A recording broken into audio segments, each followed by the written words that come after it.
Okay, so welcome back. We had a little bit of a glitch with our YouTube live stream. So we are picking up at 10:54 on item I2, which is consideration of approval of a board order in the matter of amending the Yamhill County Policy 208 Tax Foreclosed Property Management and Disposition Policy. So we've been having a discussion about maybe how to amend the policy so that we at least have some clarification and kind of a stopgap between now and when the special session happens. And hopefully there is legislation that comes out of that further clarifies. And so when we kind of fell off of YouTube land, I had suggested that we kind of walk through a scenario for the proposal of the stopgap procedure. So let's say, grandma, owns her home outright. She hasn't paid taxes. She's gone through the foreclosure process. And so now the county has ownership of the home. So in this scenario, we would first of all continue to offer to sell the property back to her for the back owed taxes, correct? Yeah, that's still, I think you're thinking of redemptions. Oh. So if we're past the point of redemption, we've deeded the property to the county. The board's priority for tax foreclosed properties, I think it's under 4 or something right now. I think that's when the policy kicks in is once we've been through the foreclosure process, the right of redemption period is run and the properties have been deeded to the county. So if you look at 401 subsection C, priority 1 is still sell it back to the former owner. So yes, first step would be to find out if they can purchase it back from us for the amount of back taxes owed. Okay. And depending on how lengthy that process is, eventually we move into either giving it to a nonprofit or we have a sale. Yeah, essentially, or we keep it. Or we keep it. Yeah. Okay. So if we do then decide to sell it or auction, typically we set a price that is it 50%? What is it? That was defined somewhere. It is 50%. And I think that's under 407B. So it's on page Oh yeah, there it is. 11. So properties are normally sold with the minimum bid set at 50% of the current real market value as estimated by the county assessor. So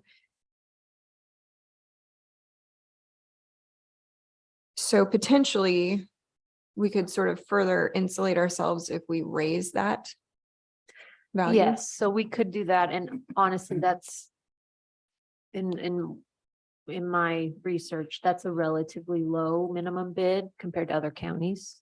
Okay. I put 50%. When I drafted this initially, most counties do 75%. But Okay, that's kind of where I was thinking, is 75%. Can we back, while we're going through this in order, can we back up just one step and address the order of C, which is the 401. Yeah, 401.C. Sale to former owner, number 1. Number 2, move sale at public auction up. Because we thought that was our biggest, thing that we had against combating that. We tried our hardest to make it available. yeah, At reasonable market price. that with the makes auction. sense. So, Yeah, I had a note to revise this list, but I'm just not sure if we want to dive into the whole policy right now, or if we just want to have a stopgap procedure for what happens between now and February. Okay. If And we do, that's fine. It's going to take a little longer. And I decided not to go full throttle into the whole policy, because I probably will have to change it again. Yeah. In February, but that's an easy fix if you want to fix that too, that priority list. It's a policy, it's easy to amend. It's entirely up to the board. I'm gonna channel my inner Ken. However, this might be something that would be appropriate to schedule a work session. If the board wants to have a further discussion about additional revisions and Right. updates and changes to the policy, or, if folks want to go through it now, can keep talking through it. But I think it's important for us to get some of those policy changes done now, and then we can work on the specifics, but I'm wondering if we wait until after we have a legislative concept or something Yeah. to do the whole revision Mhm. of policy. But I think I mentioned, we're already sort of acting in accordance with Right. what this policy would spell out. Right. In an effort to try and insulate the county as best as we can at the moment from potential claims. So, yeah, if the board was interested in adopting this for now or holding off on this until we have some more clarity, either works, and we would just continue to keep the board informed if and when additional properties are coming up for auction, or what we're hearing. If we're getting, requests from folks for some of these proceeds, or if we're hearing from, if we get named in another lawsuit, we can certainly bring that to the board's attention. But if we had a policy that was revised, wouldn't that give us a little bit more, protection from, in terms of liability, what would even made this? Yeah, I mean, it's just a policy, but I think if it's been adopted by the board, that certainly makes it clear to folks that this is what our intent is, and this is the policy that, unless otherwise instructed by the board, that we'll be following. So I think there's some value to that too. Okay. Um, I will say this, for subsection C, it's just an order of priority. It's not an order, Like. order, like, But would still look Shall. better to protect ourselves as a very small piece to this, of if somebody came after us and we didn't try our hardest to get the best value. I think it's an easy thing to protect, as small as it may be, just to move move it to number 2. that one to 2. Yeah, I'm fine with moving it to 2. Okay. I would also be fine with increasing the minimum bid to 75%, just to make sure.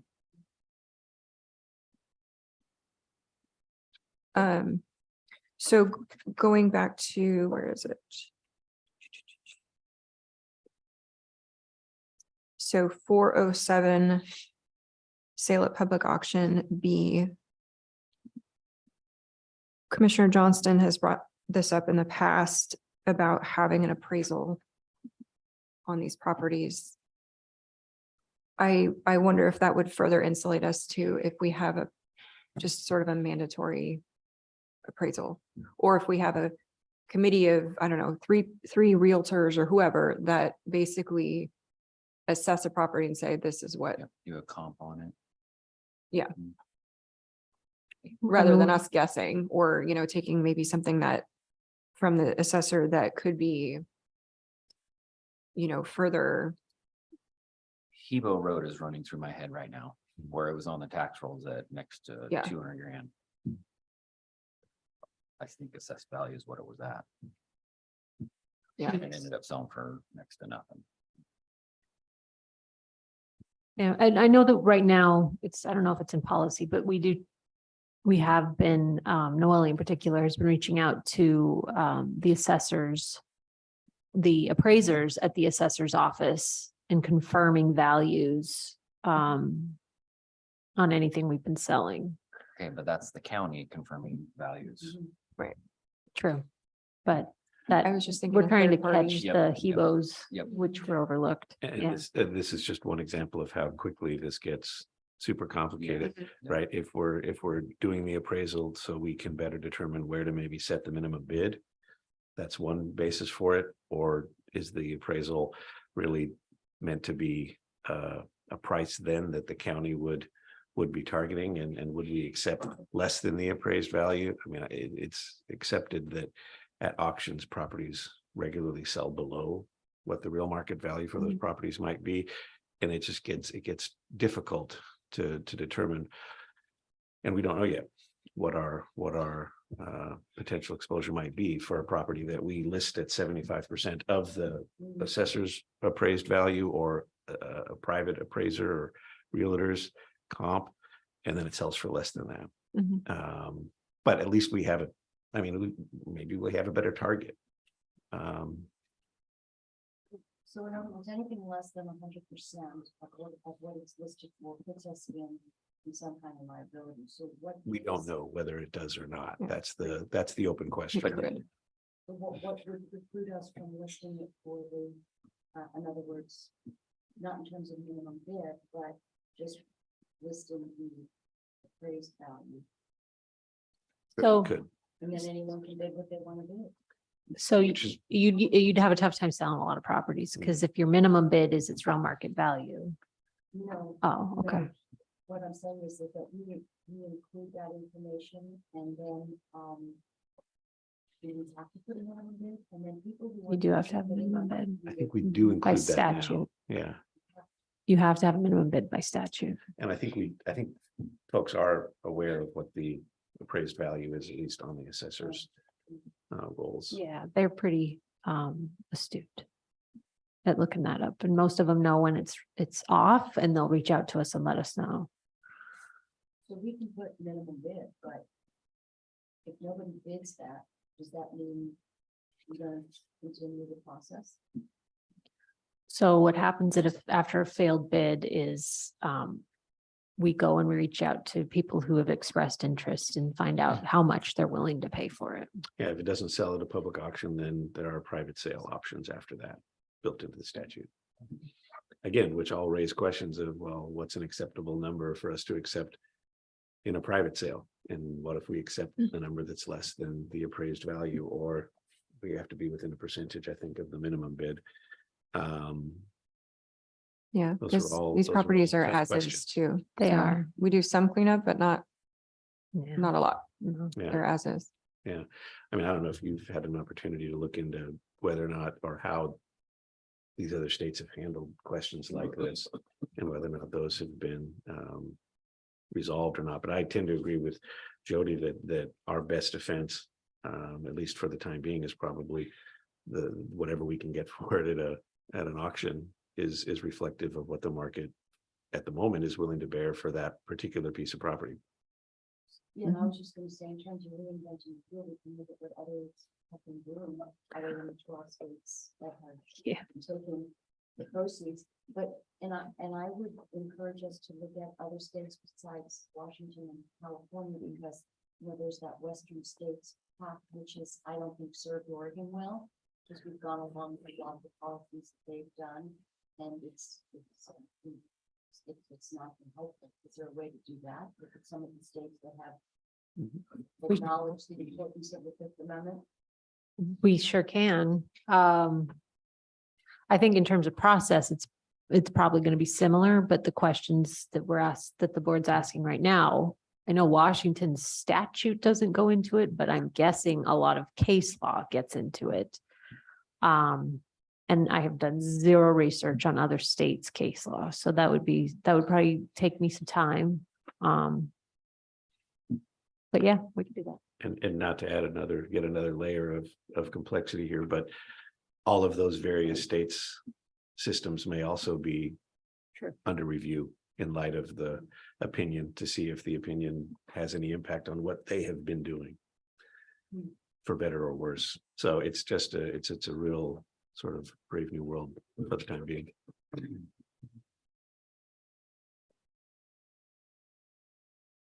Okay. So I guess I just have concerns over how we're sort of determining the real market value. And maybe this is okay for a stopgap, but at some point we're gonna have to. I will say this, and never say never. I don't see us having an auction or honestly selling much of any property between now and February. Mhm. So this process will probably be mostly, if used at all. We have one sale that we did with surplus and we're holding that money. So this process could be used for those proceeds. There's really no other proceeds that we're holding at the moment. Okay. The intent is we need a process so that someone can request the funds. And so that's what this is. And then maybe on some small properties that have little to no value, Yes. where there's limited risk for proceeds.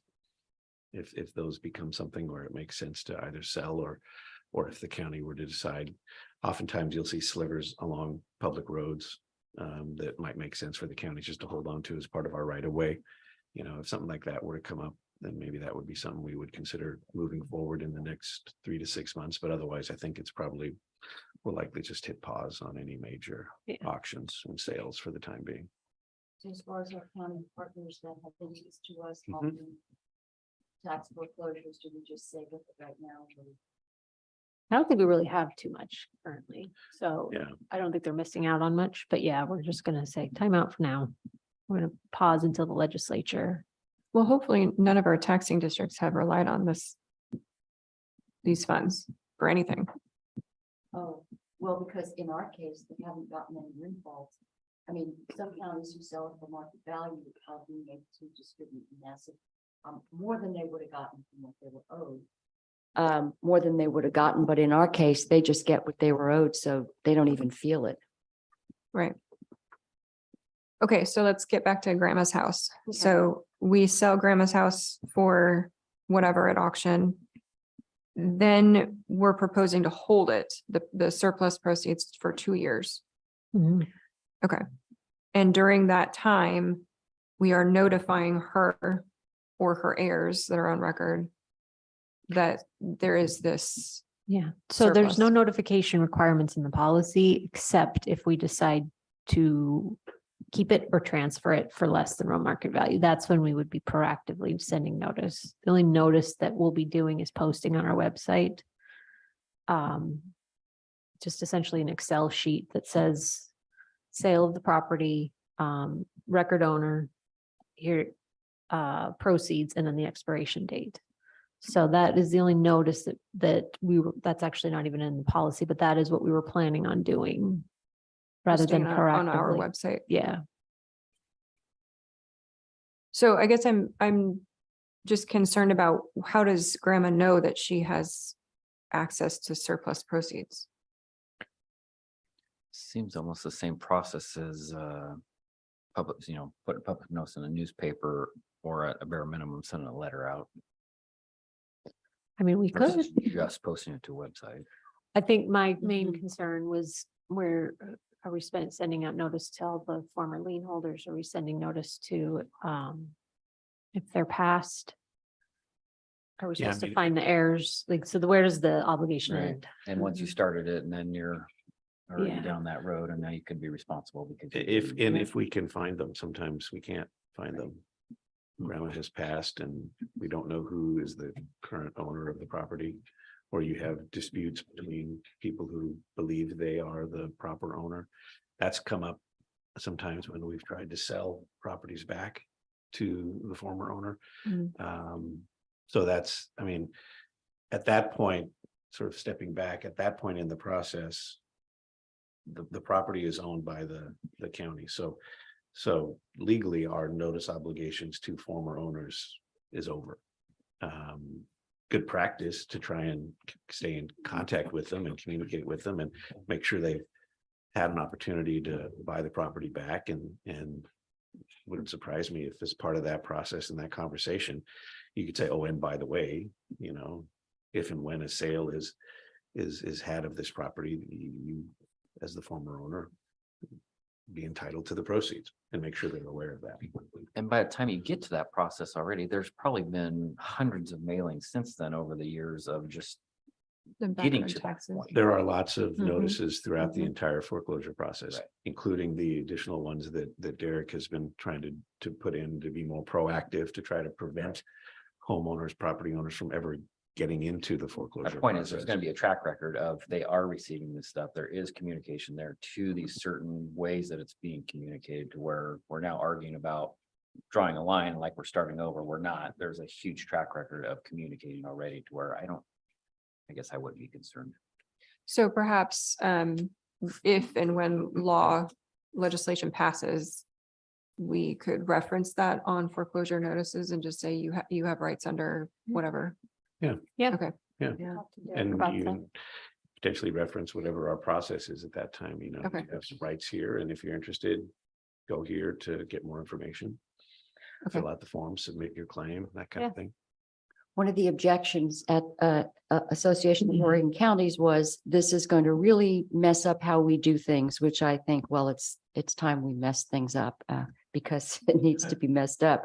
But they were saying, well, at what point do we then become a realtor? At what point do people just say, I'm just going to sit on this, not pay my taxes, get the pass, and then when it's all over, the county will sell it, I'll get the money. It functions as we function in the capacity of a real estate agent. So they're concerned that people will take advantage of that.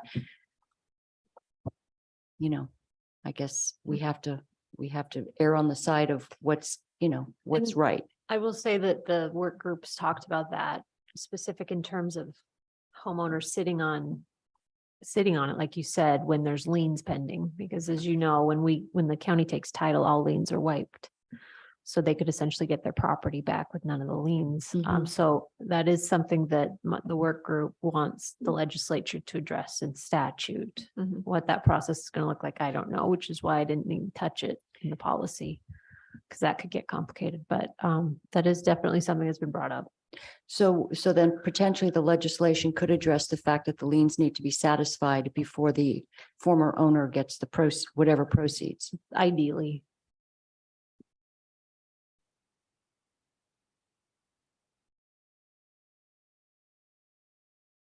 Well, I understand your scenario, but yes, once it's been foreclosed, the liens are wiped, right? There is a process in statute where some municipalities can Yes. provide us with notice, and if they have certain types of liens, they might then also be entitled to a share of the proceeds. But technically, that's sort of the remedy for failure to pay your taxes is foreclosure. And then the question now is what becomes of any excess proceeds, and what is our responsibility for maximizing what those proceeds might be. I think that's really the crux of the question. No, I was just thinking if somebody's trying to do a workaround on getting rid of the liens on their property and just not paying their taxes, and then when the property sells, they get the equity minus the liens that had to be paid back. If the legislation addresses that, I don't know if. That's a potential problem.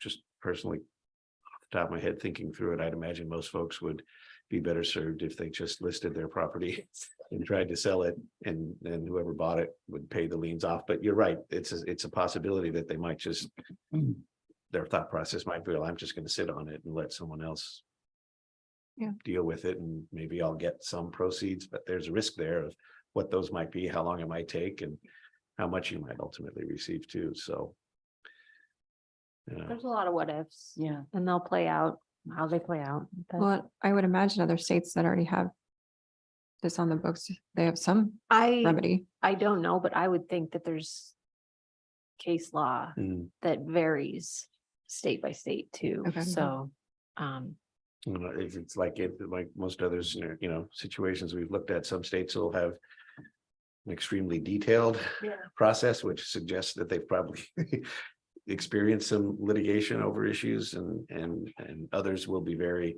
general because for whatever reason their process has probably worked sufficiently for several years. But we can certainly look a little bit further into what those might look like, and see if there's anything prescribed in statute that's worked and been upheld, and hopefully something that isn't now questioned as to whether or not it's still constitutional in light of the most recent opinion. And then, maybe we'll learn some more from what those other states have been doing.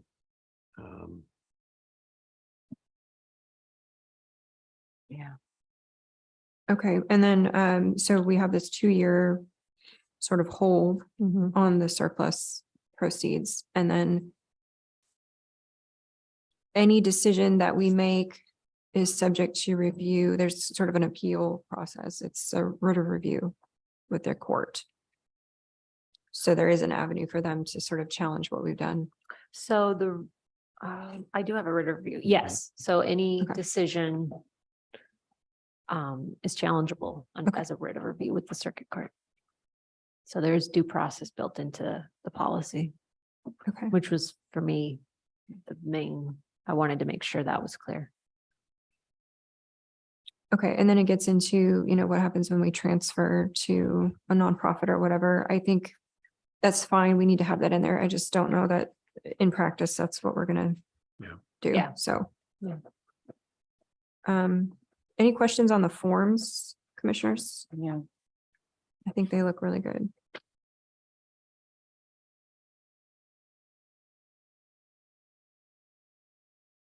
Okay, so do you want to make those couple changes that we suggested and then maybe bring it back next week? Yes, Well, okay. absolutely. Will do. Okay, so the changes were 407B changing to 75% of real market value Okay. and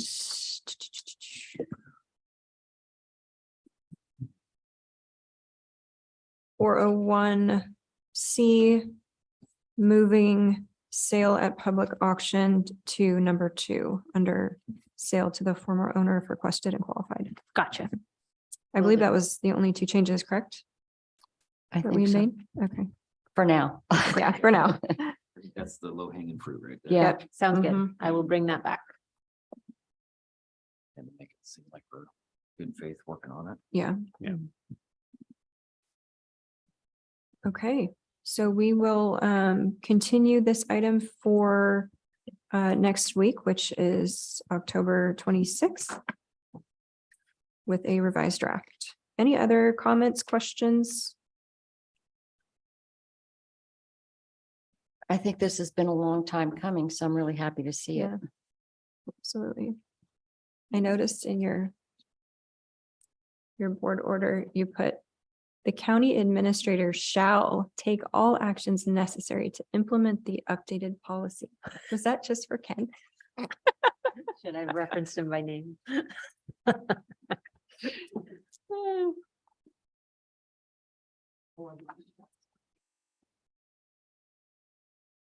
Okay. Let's see, we are moving on to item I3, which is the first reading of an ordinance in the matter of adopting the Yamhill County Code and setting the effective date. And this is kind of a reformatting of our ordinances into a comprehensive code. Commissioners, any questions on this item? No. Thank you. I think this is a wonderful practice. It's good for public transparency and just ease. If you've ever tried to look up board Oh. orders on our website, Yeah. it's not great. But easy. it's not board orders. Oh, Ordinances. Ordinances, sorry. Yeah, Yeah. Board orders would be a completely different undertaking ordinances.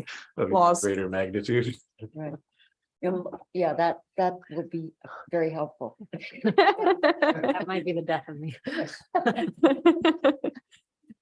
We'll start here. Okay, so shall we have our first reading and Unless title? there's any objection. Okay. In the matter of adopting the Yamhill County Code and setting the effective date. Okay. So we will be back, is it 2 weeks for the second reading? 2 weeks, and then it'll go into effect January 31st, which will give me time to roll it out on the website and to the departments and all that good stuff. Sounds good. Thank you for your time and Thank effort you. into that. Thank you. Really good governance stuff, so. Okay. Item I4 is consideration of approval to authorize Lindsay Manfred or designee to apply for the Veterans Services Grant from the Oregon Department of Veterans Affairs in the amount of $43,900. Chair, this is money that can be used to help veterans with a variety of different services that, whether it's rent deposits or transportation, things like that. So I would move approval. Okay. Any further discussion? None. All those in favor signify by saying aye. Aye. Aye. All opposed, same sign. Motion passes. Thank you.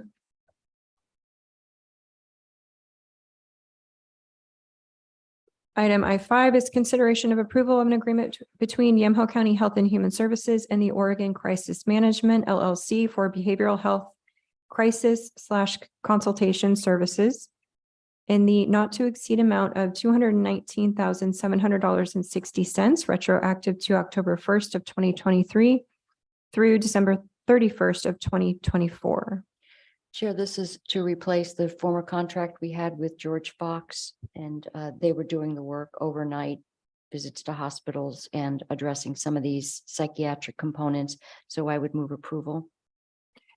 I had a question on here of why is there a reason they stopped doing it? Or? George Fox, it was their choice. Oh. It was something where they were not able to either staff it or not willing to staff it. I believe these were doctoral students who were working in this capacity. And this is something that it's probably been a while since George Fox had this agreement with us, but very grateful that we do have an option to staff this overnight. Okay. Did you move approval? I did. Any further discussion? None. All those in favor signify by saying aye. Aye. Aye. All opposed, same sign. Great, thank you. Motion passes. Items I6 is consideration of approval of the reappointments of Brett Beach and Alan Halstead to the Planning Commission, each for a 4-year term to expire on July 1st of 2027.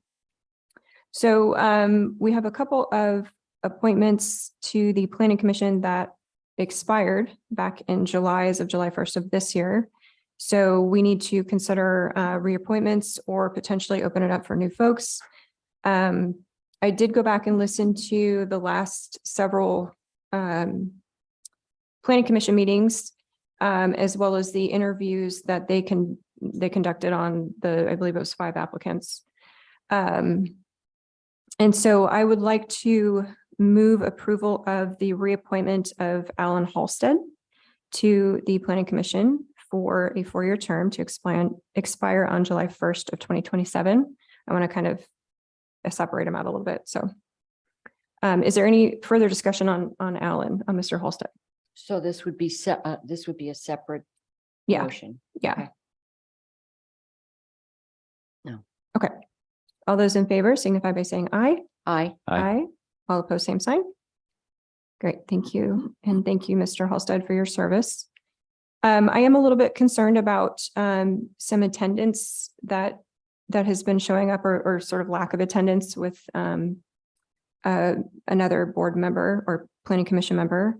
So because of that, and because this is such a huge and important public body that makes significant recommendations and decisions that come to us, I'd like to open it up and propose that if you look at item 7, Stephen Belt is considered in item 7, but I'd like to open it up and propose that we appoint Lee Schriepel to the Planning Commission for a 4-year term to expire on July 1st of 2027. And Lee was actually the second choice by the board in terms of ranking who they interviewed. So with the consideration that Mr. Belt is next, I propose that we appoint Lee Schriepel. So just clarification, Chair. These were all applicants. Steve Belt was an applicant, Lee Schraper was an applicant, and they were ranked by the Planning Commission. And Right. he was number 2. Right. Mr. Belt was number 1, Mr. Schriepel was number 2.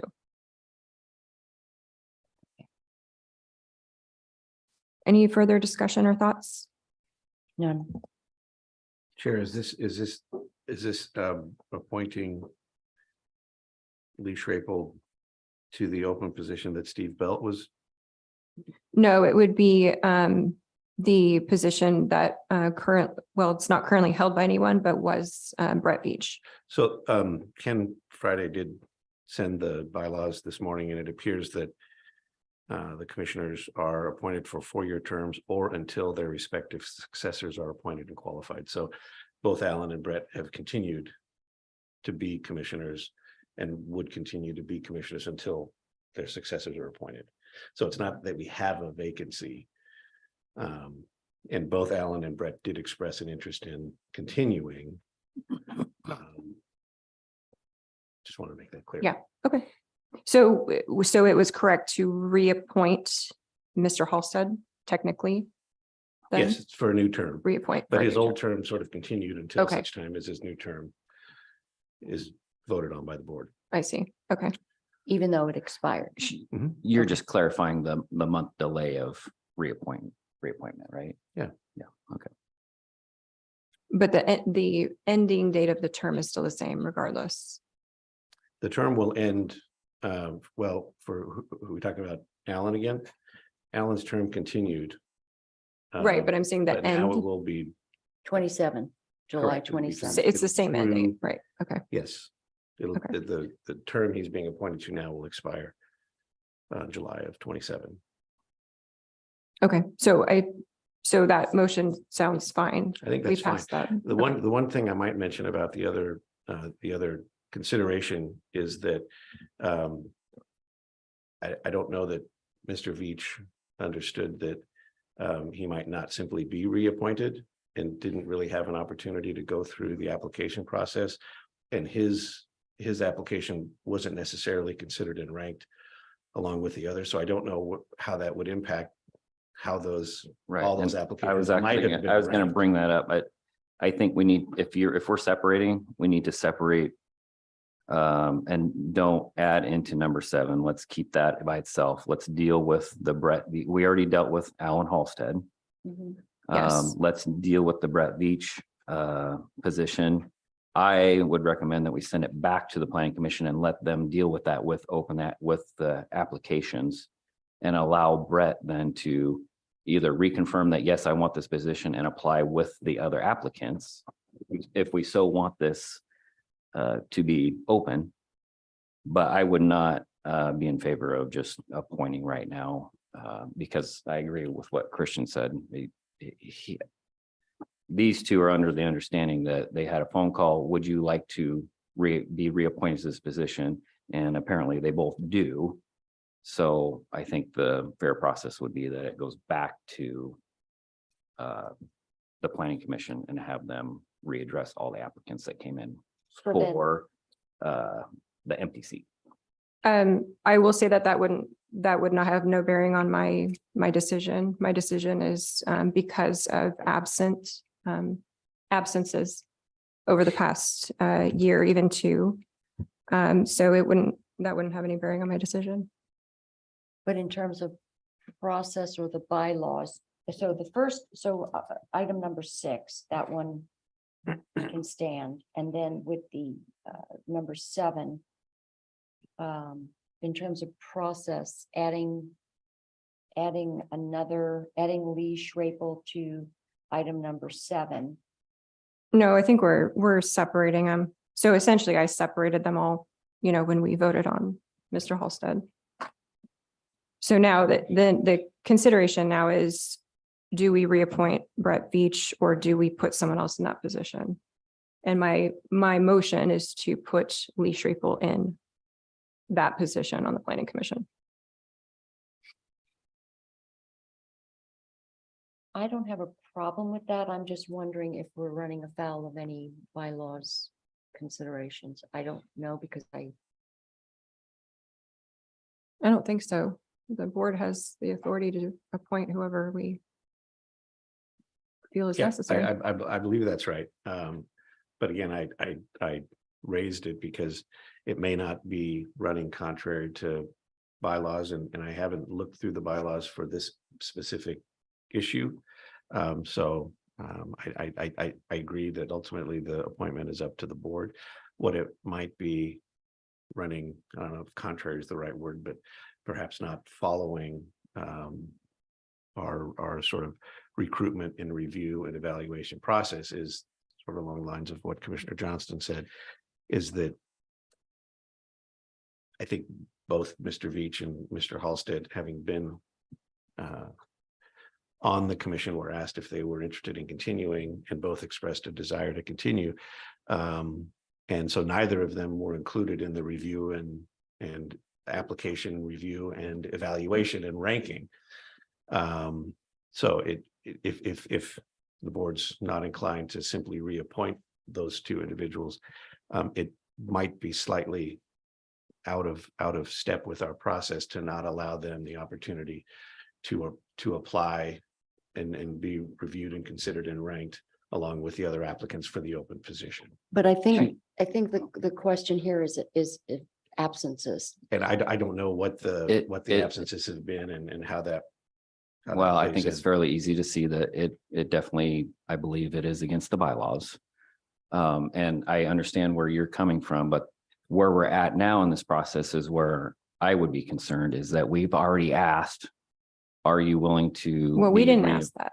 We did not I ask that understand, but question. us as a county, our planning director asked them if they're willing to reapply or be reconsidered for the seat. So for me, to make me feel better about it, I believe that we put it back to the planning commission and let them go through that process and let at least, I guess, Brett know that, hey, this seat's up, you've had multiple absences, which is against the bylaws. Nobody is tracking it, but the board has concerns with that. So we're going to open it back up to the applicants plus yourself if you want to reapply, and then let the planning commission then decide again through those applications for that seat. Okay, so we'll go through that exercise, but ultimately the question will then come back to the board in terms of whether or not those absences would impact a reappointment. I agree, but nobody's ever brought it up until right now. And somebody from the county, Ken Friday's already reached out to Brett and asked him and never probably, I'm assuming, never brought that up or to his attention, which they should know. They should know what the bylaws read. But that should have been brought up at that time, I believe. So that's how I believe I the just- process should go down. Brett has already gone through the process of applying and doing all of that. He served on the planning commission. Yep. I don't see what another interview is going to do. My issue is that this board needs to be full. Mhm. And, with the exception of maybe an emergency or whatever, attendance should be a top priority. This is one of the most important boards that we have, I agree. committees that we have. So that's my concern. That's why I move that we choose the number 2 pick, which is Lee Shreveport. Yeah, I don't have any quarrel with anything that you've said in terms of what will another step mean, other than we say the planning commission says you've had lots of absences. Right. And if that in fact still does come before the board, ultimately, the question will be, this is not something that the board would be comfortable in a reappointment, and then can go to the number 2. But in terms of process, I think, yeah, it is a labor in redundancy, but I think that to stay, to make sure that we're staying faithful to, process, that we do that.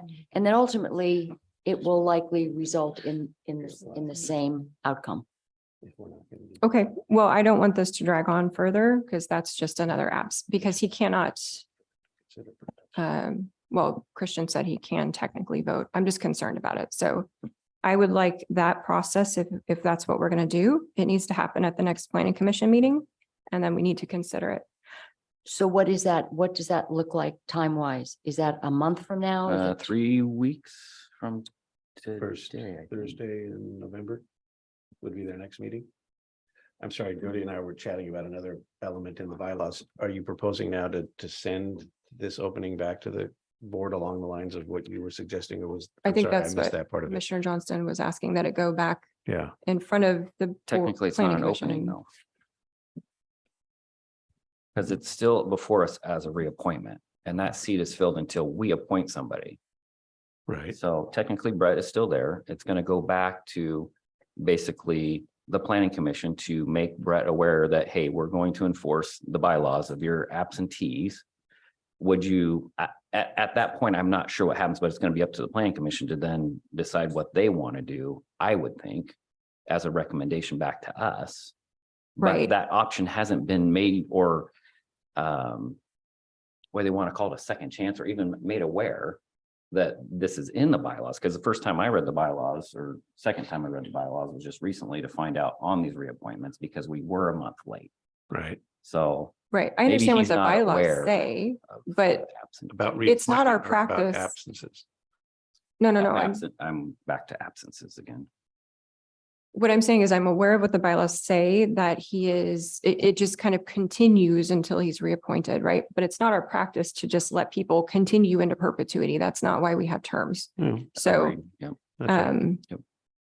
my concern is that I understand what you're saying in terms of Mr. Veach. I'm not okay with having everybody be dragged into the next planning commission meeting again and having 5 people have to show up again and an interview again. I think those interviews need to stand. And I then agree. I agree with that process. however they want to deal with Mr. Veach in that consideration. You know, but ultimately it's up to this board. So, Yeah. And I agree that the rankings and the interviews have taken place. I will agree with that. yes. And I think that is the information that the board needs to go with. But I think in the interest of at least saying, okay, we followed the process. It needs to be addressed at the planning commission. Ultimately, it's not going to change what comes before the board. The absences exist.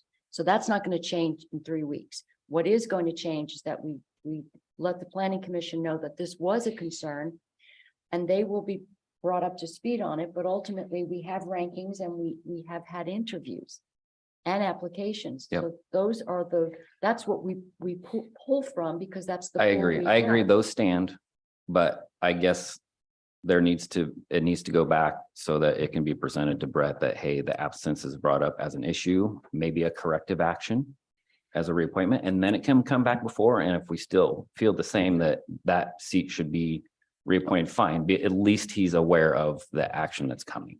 If I can, That, for me. if I can just chime in. The bylaws do allow the board to have a hearing about any member for non-performance. And if at the end of that hearing, they can remove them and appoint. I So don't think there's- that's necessary. I mean, So that's. but we an have a option in the problem bylaws. because the bylaws were not communicated even to the board members. So we have a problem because Mr. Halsted showed up last week or 2 weeks ago and thought that he couldn't vote. He made a comment that I'm just up here taking up space, and he didn't realize that he was technically still a voting board, a planning commission member. So we've got a problem with communication. Well, that also would speak to the fact that perhaps absences are not considered a negative. If you don't know that this is something that is, it would be nice if you showed up, but if you don't show up, it actually has a consequence. And that is that this is not acceptable, and it's called out in the bylaws. But again, I think it's a courtesy to go through the process of saying, this is a concern. The board is preparing to appoint someone who has been interviewed. I mean, it's 3 weeks, but ultimately I don't see the outcome being any different. Because not showing up at one of these meetings has some, it's very impactful what they bring to us each time there's a planning commission meeting, and multiple absences are unacceptable. Yeah, and this is not anything against Mr. Veach. I like him personally. And my point is that these absences were not, the issue of absences was not suddenly brought on July 1st when they thought that maybe their terms were up, and so they haven't been coming. That's not the issue. The issue goes back 2 years. So that's where I'm coming from. But I'm fine if you want to go through that due process of letting Mr. Veach know that this is a concern and that, we're opening this back up. We can do that. I would like it to happen at the next planning commission meeting. Oh, absolutely. But also pulling from who is next on the list, not going I through don't redo, interviews. but I Oh, agree yeah. with not redoing the list. Okay, so I want to be clear. We have successfully reappointed Mr. Halsted Yes. correctly. Okay. And then we are sending the consideration of reappointment of Brett Veach back to the planning commission for next month. With notes of absence. Well, with communication that we're sort of opening it back up, that it's not a reappointment necessarily, it's considered an open seat. Okay. So that's clear. Do I have to technically remove my motion? If we're not taking action Yeah. on the reappointment? It was a, Send it back. commission for reconsideration. There was a motion, so yeah, you should Mhm. you rescind the motion. and Okay, then we'll so I'll refer rescind my the- motion. Refer the matter to the planning commission. And why don't we just move? So I'll move that we send the consideration of reappointment of Brett Veach back to the planning commission. Correct. Any further discussion? None. Those in favor, all those in favor signify by saying aye. Aye. Aye. All opposed, same sign. Okay, thank you. So then we can move to item I7, which is consideration of approval of the appointment of Stephen Belt to the planning commission for a 4-year term to expire on July 1st of 2027. And this seat is open based on the retirement retirement of Armstrong. Mr. Armstrong. Yep. Okay. So I will move approval of item I7. Is there further discussion? None. None. All those in favor signify by saying aye. Aye. Aye. All opposed, same sign. Great, thank you. And thank you, Mr. Belt, for your service. Okay, item I8 is consideration of approval of a contract employment agreement between Yamhill County Department of Planning and Development and Michael Kemper for code enforcement services not to exceed 24 hours per week at a rate of $48 per hour effective November 1st, 2023 through July 1st of 2024. So this is, I don't know where. So, Mr. Kemper's retiring. at the Okay, I end of didn't know if I was Yes. supposed to say that. Yeah, that's fine. Good thing the attorney said it. But he is graciously offered to come back until we can find his replacement. Okay, I just want to say that we're very grateful to Mr. Kemper. This is often a thankless job. Mhm. And he's been an asset to this county. So I'm very happy to see that he has agreed to stay on via contract. Yes, we appreciate Mike very much. Agreed. Okay, so I move approval of item I8. Is there further discussion? None. Okay, all those in favor signify by saying aye. Aye. Aye. All opposed, same sign. Great, thank you. Motion passes. Item J, public hearings. We have nothing today, and that brings us to announcements. So I will kick us off. I just want to acknowledge that property tax bills were sent out in the mail. You should have received them this week. I want to thank our assessor, Derek Wharf, and the assessment and taxation teams for all of the work that goes into that. It's a ton of work, and they do a great job. So the certified tax roll for 23-24 is roughly $171 million. And the county portion of this is expected to be roughly 30 million. So if you look at your statement, if you have looked at your statement, the county tax is relatively low compared to our schools and cities and special districts. We mailed out roughly almost 50,000 statements. I think it was 48,000 statements. And Mr. Wharf, our assessor, estimates that we will collect about 85% of that tax that's been levied by November 15th. So this is a heavy lift. They do a great job each year, and we want to thank them. We had our local investment advisory committee meeting yesterday, so I want to thank Treasurer Chris Bledsoe and Stacy Flyer. She's a member on our board there, and she's just a wealth of information. She always does a great job on giving us a market update. Obviously, lots of instability in the markets, especially now with the Israel-Middle East conflict. And some good news. Core inflation is down, unemployment is low, but as you know, core inflation doesn't factor in food and energy inflationary costs, or even housing to the full extent. So while core inflation is down, there's definitely a disconnect between what people are feeling and sort of this core inflation number. There are signs that consumer activity is slowing, consumer spending is slowing. And certainly the pressure on businesses is, when it comes to these interest rates, is slowing economic growth. We're seeing that and hearing about it from our small businesses, especially. And obviously that's exacerbated in Oregon because we have state legislators who have no idea how small businesses operate. So I wanted to just acknowledge Treasurer Bledsoe's comment. She made a comment yesterday because she's aware, obviously, that we're facing a lot with the county, especially when it comes to collective bargaining. And she made a comment that it's really important for folks to factor in not only what the balance sheets say, but also the rate at which costs and labor are rising compared to what our balance sheets say or compared to what our revenue is doing. So I appreciated that comment. I think it's important in the context of what we're facing. And then I just wanted to say that we're starting to see some misinformation come through on social media and other places about the current union bargaining contract that is underway in a potential strike. I do want to acknowledge that on our homepage, the county's homepage, our county administrator has posted a link under labor negotiations update.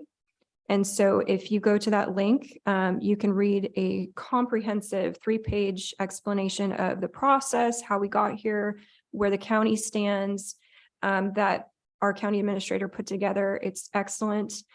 So I highly recommend if you're looking for information on union bargaining or a potential strike, you go onto our homepage of our website and read that. It's very informative. And I think that will help cut down on some of the misinformation.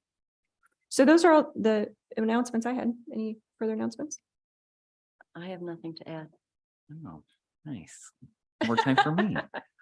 Parks Board met last night. Very interesting. Couple CPRD board members showed up, expressed interest in the Newburgh landfill property. They want to potentially make it into a mountain bike park and also have a trail to go down to, I think it's Willamette Creek. Is it Hess Creek? Hess or Willamette Creek, or anyway, to do a kayak launch down there. Chehalem Creek. Chehalem Creek. Yeah, okay. What was the Parks Board? Was there any reaction?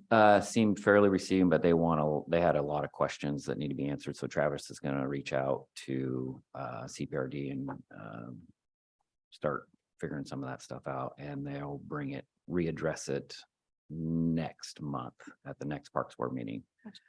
CPRD was wanting to push along very quickly. They have a meeting next week that they were hoping for an answer, and everybody's like, ha ha ha. So, but definitely by the end of the year, they'd like to know what direction that Parks Board or us would like to go with that property. So that's out there. Puzzle Quest, they wrap that up, pick their winners. They're going to go start rounding up prizes for that, and they will present those at the next Parks Board meeting next month. Parkway Committee met this morning. It's been the same every time I've given you an update. The only thing that's changed now is that House Bill 3011 is what is creating the hurdles for phase 2A of the bypass, which is the Winooski interchange. We got right-of-ways purchased, we have utilities moved, and now we're just sitting here for waiting for the community workforce agreement to get done, which then goes into the project labor agreement. So there's 2 hurdles we're trying to get over. Originally, when I first updated you guys, this is months ago, they were thinking, oh yeah, no big deal, we're going to have this wrapped up by this coming February. It's not looking like that anymore. The problem with that is that the funding, there's $32 million of ARPA funds that are going towards this phase that will have to be allocated next year. And it seems like we're starting to come to a point here where our deadlines are going to get really tight. And so there's some red flags being thrown up. There is some exit strategies out of the community workforce agreement that if it becomes a time burden or extra cost, that you don't necessarily have to go through this process. So they're getting ODOT's getting really close to initiating that that second, that off ramp without having to go through this community workforce agreement. They're asking just anybody and everybody to make sure that they believe that the biggest communication breakdown is at the legislature, because the legislature is the ones that implemented the House Bill 3011, and that's what's creating these hurdles. So they need everybody's help to bring attention to this so we can solve this problem. 3011. Yep, 3011. I've scanned the community workforce agreement. It seems like a really good agreement. They want to try to just general outline of it is they want to try to keep the jobs local, which I appreciate. But this is new, and it's at these crossroads where we're trying to implement this the community workforce agreement, but also work out all the kinks, which is taking forever. And yet we have projects that are relying on a timeline for funding and whatever else to get done. And not to mention the safety factors of getting, those phases of the bypass done. And it's going to start holding up each other additional phase also, because right now, phase 2 B1 Yeah, B1. at Rex Hill we're trying to purchase right of ways and do design work, and it's being held up also by this. So that's out there. If you got somebody you can bend an ear at the legislature, let them know that this is a problem. And ODOT this morning Anna was concerned about it, but reading between the lines, and she's given me the different processes that they have to go through and where they're at in it right now. For me, this is bad. This is really bad. And this needs a giant red flag being waved right now. Have they talked to Anna Scharf? They have not, and normally she's on those meetings, and she was not this morning, but I was going to reach out to Anna and just give her a heads up that she needs to either talk to Dave, Anna, or Andrew at ODOT, because they know the most about this and the timeframes. So in a nutshell, what did House Bill 3011 do? It created the process that we have to go through community workforce agreement. Community workforce. Yeah. Which is, again, on the surface seems like a really good agreement, but the time to implement and figure out all the details of the community workforce agreement is delaying projects now, which is not good, because now you're coming up against timelines for ARPA funding of this $32 million that's going towards the bypass, that with grant money, if you don't spend it by a certain time, it ends up going back, and that would probably be one of the most ridiculous things that would ever happen if that ended up not going through. So Leave it to the government to further complicate. yes.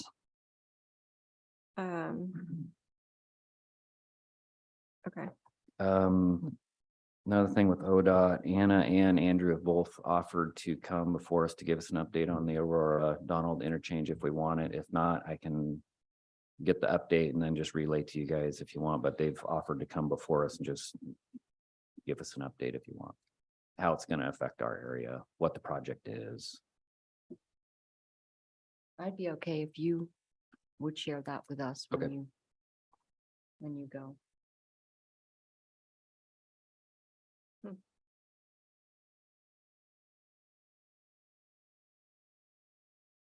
Maybe I'm looking at the wrong bill. It looks like it went back to committee, but it sounds like Rep. Scharf is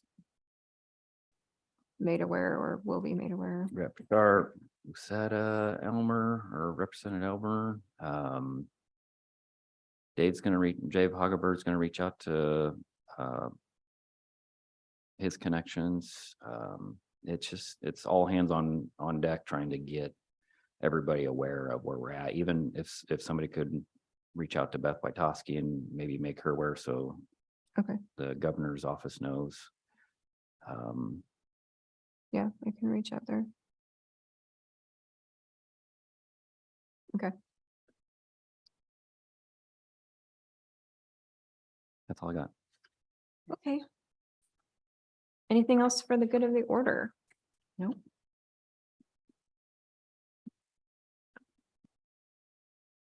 All right, I will adjourn the Yamhill County Board of Commissioners formal session for October 19th, 2023. It is 11:59. Thank you. Thank you.